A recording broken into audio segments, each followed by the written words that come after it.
Composition drawing. Start with easy options. If you make quick and various compositions, your hand and eye can analyze the objects well. You can perceive and draw any composition you encounter without difficulty. When we first start our paper placement plan, you need to consider on your paper how much space the composition will take up. So before drawing it, it is important to know how much space it will take up in this area. In the next stage, we can determine what is where in that area and our search of the lines. One of the things we need to pay attention to is that we proceed by mastering the entire composition. We proceed by drawing our entire drawing, not object by object. Our habit and eye habit in drawing objects is to start with an object and continue. We should not do this in composition drawing. We should proceed by drawing the entire composition.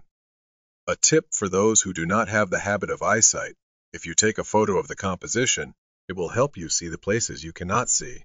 During the learning phase, we should use our pencil with a linear pattern technique, not a homogeneous one. Tone and shading should also be linear, which will improve our pencil mastery.